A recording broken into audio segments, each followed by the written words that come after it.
सुखी। तो मैं सांस पर मैं आलम्बन देख रहा हूँ, सांस को देख रहा हूँ। देखते देखते आधा घंटा हो गया कि मन के किसी विचार में चले जाता है। आधा एक घंटा बाद में हो जाता है कि मेरा मन किसी बात पर कहीं खो गया है, जा रहा है, जा रहा है। बाद में समझ में आया कि ये क्यों गाया, तो किसी बात पर मन में विचार आया तो उसकी पर जा रहा है, जा रहा है, जा रहा है, बाद में वापस आया है। तो ये वितर के विचार में आता है क्या, ऐसा मेरा कहने का मतलब है। नहीं नहीं, ऐसा नहीं है, उसको वितर्क विचार नहीं बोलेंगे। वितर्क विचार मतलब ध्यान और ध्यान का आलंबन, मतलब सांस और सांस को कैसे ग्रहण करना है, उतना ही विचार, दूसरा विचार नहीं। ये साधारण विचार को विचार नहीं बोला गया है, ये ध्यानांग के विचार मतलब जो सांस आलम्बन पकड़ रहे हैं हम, सांस सांस कैसे ग्रहण करना है, कैसे नहीं ग्रहण करना है, इसका ही विचार को विचार वितर्क विचार बोला जाता है ना। इसके अलावा जो विचार आता है उसको वितर्क विचार नहीं बोला जाता है, उसको मन भटकना बोला जाता है।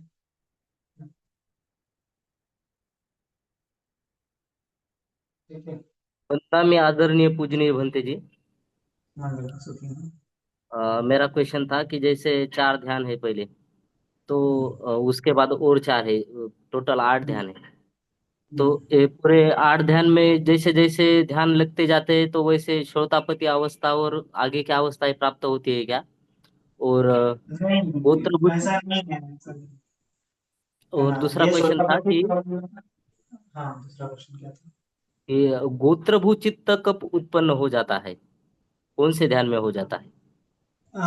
वो ध्यान की बात अलग है, विपස්සना की बात अलग है। फिलहाल तो हमने ये लोकीय ध्यान के बारे में समझा है। इससे नहीं होगा कुछ, श्रोतापन्ना सकृदागामी अनागामी अनंत नहीं होगा। ये मैंने समझाया कि चमत्कार आपको मिल जाएंगे, एटलीस्ट चतुर्थ ध्यान में गए आप तो आप चमत्कार दिखा पाओगे।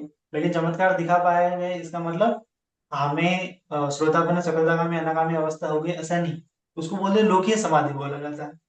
क्योंकि मन एकाग्र होगा और दिव्य चक्षु उत्पन्न होंगे, दिव्य स्रोत उत्पन्न होगा। ऐसे बहुत सारे हैं। बुद्धा के जमाने में भी बहुत सारे लोग थे कि थे उनको, लेकिन वो समझते थे कि मैं मुक्त हो गया। लेकिन इन ध्यानों का और मुक्ति का कोई संबंध नहीं है। जब तक सम्यक समाधि नहीं होगी तब तक मुक्ति नहीं होगी। सम्यक समाधि क्या है उसके बारे में हम अलग से समझेंगे, ठीक है। तो ये सम्यक समाधि नहीं है, ध्यान बढ़ रहा है इसका मतलब सम्यक समाधि नहीं है ना। मन एकाग्र हो रहा है इसका मतलब भी सम्यक समाधि नहीं है। सम्यक समाधि और चीज है। सम्यक समाधि क्यों अलग होती है? क्योंकि वहां के वितर्क विचार अलग होते हैं। जो हम जितने वितर्क विचार आज हमने डिस्कस किए उसके आधार पर मुक्ति नहीं होगी, है ना। जब तक विपස්සना का वितर्क विचार नहीं उत्पन्न होगा तब तक विपස්සना के आधार पर ध्यान उत्पन्न नहीं होगी, तब तक सम्यक समाधि नहीं होगी, है ना। ये तो फिलहाल लोकीय ध्यान के बारे में, ध्यान क्या होता है, रूप क्या होता है, अरूप क्या होता है, इतना ही मैंने समझाया है।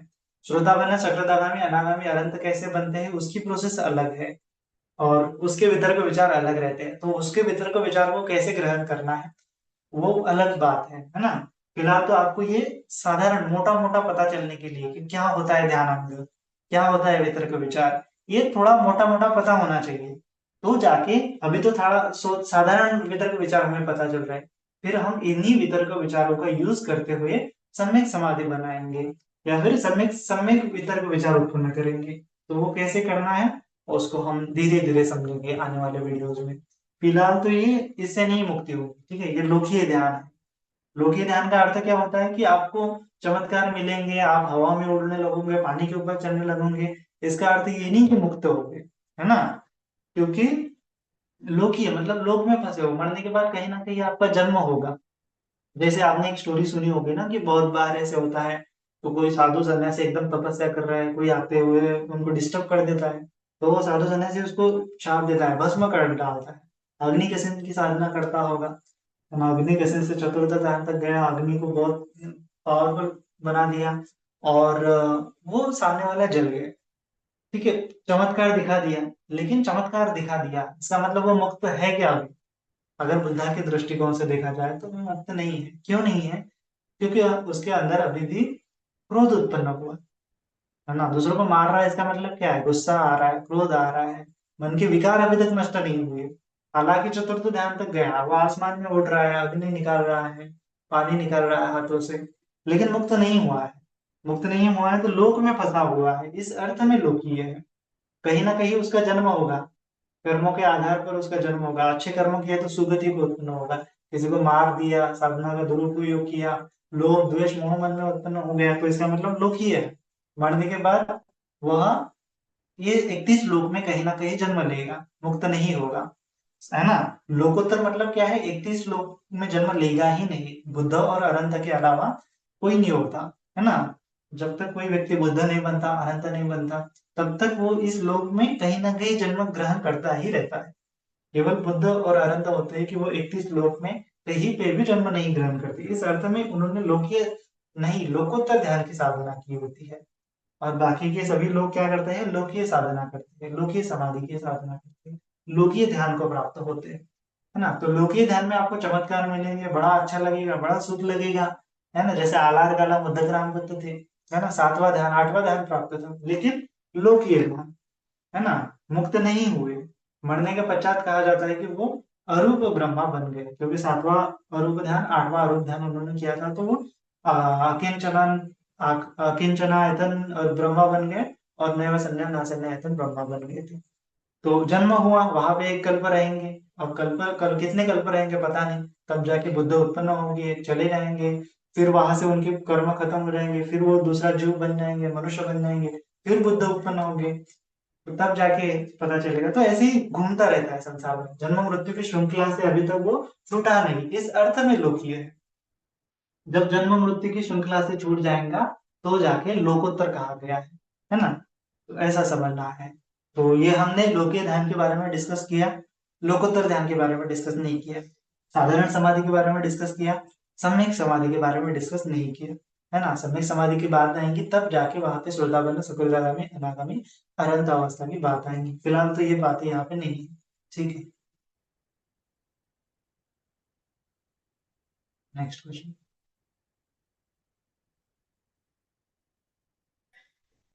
वंदना में भंते जी। बस नमस्ते। सवाल ऐसा है कि हम लोग अभी एकाग्रता हमें चौथे ध्यान तक जाने के लिए या आगे विपස්සना के लिए जरूरी है। तो क्या हम वितर्क के विचार प्रीति सुख के लिए जो आपने अलग अलग आलम्बन बोले, जैसे कि रूप के लिए कोई कैंडल है, साउंड है, तो हमें अलग अलग अलग इसकी शायद एक एक वीक या एक एक मंथ प्रैक्टिस करनी चाहिए, या कुछ अलग ढंग से यानी अलग अलग आलम्बन पकड़ने चाहिए कि हम समझ सके कि हमारा मन किससे एकाग्र हो रहा है? वो वाला एक सवाल है मेरा। और वो चीज हमें सपोज समझ में आ रही है कि इससे ज्यादा हम लोग एकाग्र हो रहे हैं या ज्यादा लॉन्ग टाइम बैठ रहे हैं, तो क्या हमें उसको बढ़ाना चाहिए? तो या वो कुछ हुक बन जाएगा गलती से माइंड में? वो जरा क्लियर कर दीजिए, थैंक यू। बढ़िया सवाल है आपका। तो कर सकते हैं, अगर आपको ये नॉलेज है, विशुद्ध मग्ग का नॉलेज है, तो आप वो कर सकते हैं, अलग अलग आलम्बन भी चेंज कर सकते हैं। लेकिन ऐसे मन से नहीं करना है, किसी आप कल्याण मित्र के पास जाके अगर करोगे तो क्या हो जाएगा, अच्छा हो जाएगा। और अगर आप डिस्कस करते हो किसी के साथ कि मैं इस प्रकार से, मतलब कल्याण मित्र के साथ डिस्कस करते हो कि मैं इस प्रकार की साधना कर रहा हूँ, मुझे मुझे ऐसा लाभ हो रहा है, तो इट्स ओके। तो साधना को कब पकड़ना है, कब छोड़ना है, कब कौन सी साधना करनी है, ये सब चीजें आनी चाहिए, तब जाके आप अलग अलग आलम्बनों के साथ खेल सकते हैं। अदरवाइज ऐसा नहीं, अभ्यास नहीं है, इंफॉर्मेशन नहीं है, तो वैसा प्रयास नहीं करना है ना। जो आलम्बन है हमारा, उसी आलम्बन में बढ़ाना है।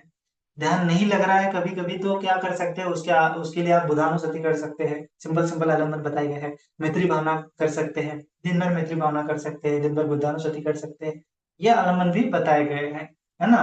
तो विशुद्ध मग्ग में 40 प्रकार के आलम्बन बताए गए हैं, लेकिन जनरली मोटे मोटे आलम्बन आपको आनापान सति, बुद्धानुसति, मैत्री भावना, अशुभ भावना, इतने आलम्बन दिए जाते हैं, मननानुसति, ताकि मन अगर डिस्ट्रैक्ट हो जाता है तो इन आलम्बनों के आधार पर फिर हम उनको शांत कर सकते हैं। शांत करने के बाद फिर से हमारा आनापाना या फिर विपස්සना हम कर सकते हैं। तो ऐसा भी हम साधना कर सकते हैं, है ना। तो अगर आप, या आपको इंफॉर्मेशन है, आप कर सकते हो, आप में कॉन्फिडेंस है तो करो, नहीं है तो आप किसी से पूछ के ये चीजें कर सकते हो।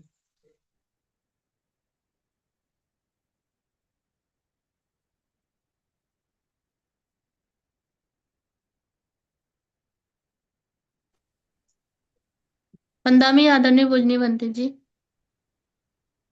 हाँ। भंते जी, जैसे अब है तो अपन आनापान सती कर रहे हैं। आनापान सती में है तो इस जगह पे है तो हमेशा सेंसेशन समझ में आ रही है। तो मतलब इसी जगह पे देखना है या फिर वो सांसों को दोनों नाकों से उसको देखना है? जैसे एक ही जगह पे इस जगह पे है तो सेंसेशन इतनी सारी जो नाक की जो जगह है उस जगह पे सेंसेशन होता है, मतलब क्या बोलना चाहिए, कुछ चल रहा हो जैसे इस तरह से महसूस होते रहता है। जैसे तो आप आनापान सती करने बैठते हैं उस समय में इस जगह पे, तो टोटल है तो उसी जगह पे ध्यान रखना है या फिर वो जो नाक के अंदर में सांस आ रही है जा रही है उसको देखना है आनापान सती के माध्यम से? अ, आनापान सती थोड़ा अलग है ना, उसको आनापान सती के 16 स्टेप्स हैं। तो हम कभी फिर उसके बारे में देखेंगे 16 स्टेप्स के बारे में।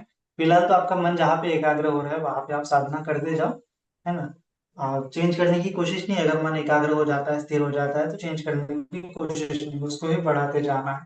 ठीक है, वो अलग अलग ढंग से की जाती है, उसमें कुछ भी निमित्त हो सकता है आनापान सती में। तो जो निमित्त आपको अच्छा लग रहा है, जो निमित्त करके मन को हाँ एकाग्र हो रहा है, तो वैसा निमित्त करना है, उसको चेंज करने की आवश्यकता नहीं है ना। फिर धीरे धीरे धीरे जब 16 स्टेप्स की सीखेंगे तो उसमें थोड़ा चेंजेस होगा। तो चेंजेस भी स्लाइटली चेंजेस होता है, ज्यादा चेंजेस नहीं होता है। तो उसको भी हम थोड़ा देखेंगे अगले अगले वीडियो में हम कभी आनापान सती के बारे में विशेष हाँ देखेंगे। ठीक है, फिलहाल तो आप जैसा अच्छा लगे। तार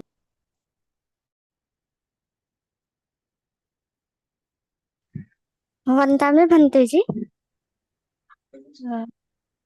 अ, भंते जी, जब विपස්සना ध्यान करती हूँ तो जैसे इधर उधर के विचार आते हैं वो तो हटा देती हूँ।